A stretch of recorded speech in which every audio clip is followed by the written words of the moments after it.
Two determined armies have fought to a standoff. And now, the outcome of their battle will be decided by face-to-face combat between a dreaded warrior giant and a young shepherd boy. The story of David and Goliath is a myth. Goliath the giant never existed. Goliath was a real person who had 4 brothers. And the duel between David and Goliath is also historically accurate. David and Goliath meet in battle, and their ancient duel becomes one of the most memorable and most controversial events depicted in the Bible. Historians and biblical experts investigate this age-old controversy and find startling new answers. Was there ever a real giant named Goliath? Or is this Bible story just pure fantasy?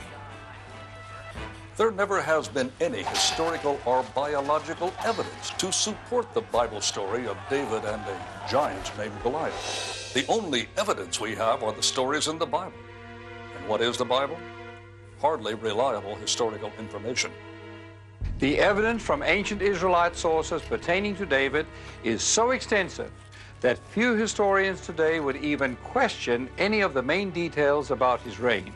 David rose from relative obscurity to become Israel's second king. He ruled the 12 tribes of Israel as a powerful nation and founded a royal dynasty that lasted over 400 years. In biology, we're able to affirm that isolated genetic pools can and do result in unusual human forms. The very tall Watutsi people of Rwanda and the very short pygmies of the Congo are just 2 modern examples. At the turn of the 20th century, these Watutsi were considered legendary by many academics of that time. Literally, just tall tales dreamed up by explorers and adventurers to gain financial support for their expeditions. Granting that a unique restriction in a given gene pool can cause giantism, such human specimens have never been known to exceed a little over 7 feet, nor have any remains ever been uncovered that would support a Goliath. The remains of Genghis Khan and Julius Caesar, to mention only 2 of thousands of historical characters, have never been found either. But is that a credible argument that they never existed? Is this story of David and Goliath a concocted tall tale? Or is the Bible an accurate historical document of important past events? Can these events be scientifically and historically proven to be fact? The critics and the defenders are solidly opposed.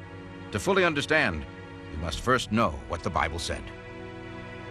We find our story in the Old Testament, first book of Samuel, often called by modern-day Israelis the first book of the Kings, because it gives a chronology and narrative history of Israel's early kings.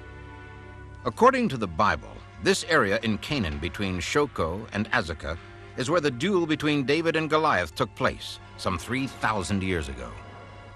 Prior to the years of King Saul's reign, the Philistines, who came from the Aegean Islands, settled in Canaan after being turned away from Egypt by Pharaoh's army in 1188 BC.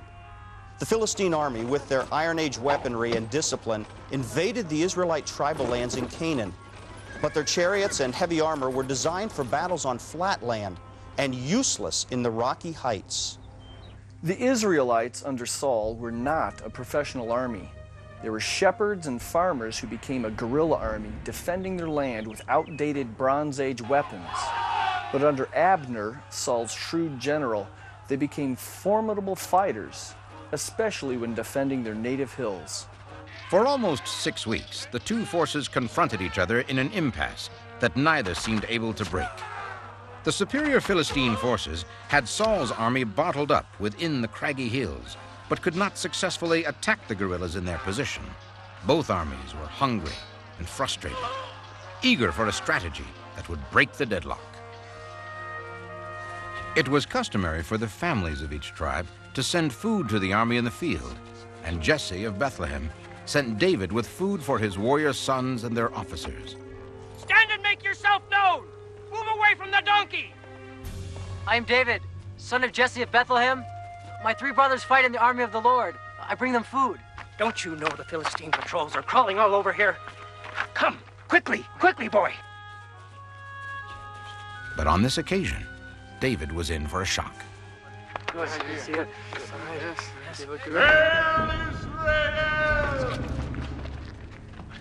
Again, Goliath of Gath! Daily, Goliath would taunt the Israelites with insults in an attempt to lure them out into the open.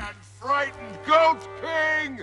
Is there not one man in all your ranks who will come down here and meet me in single combat?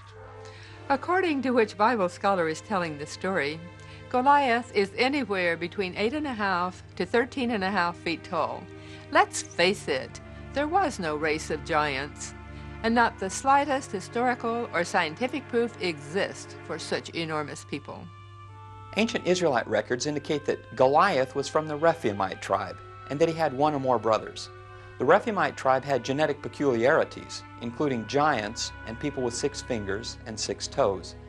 The Rephaimites resided in Gath, a city that served in Goliath's day as a base for military units with special fighting abilities.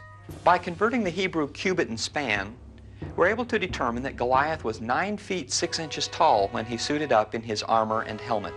He's truly a giant. Did not know a man could grow that big. I spit on your nation! I spit on your buzzard king!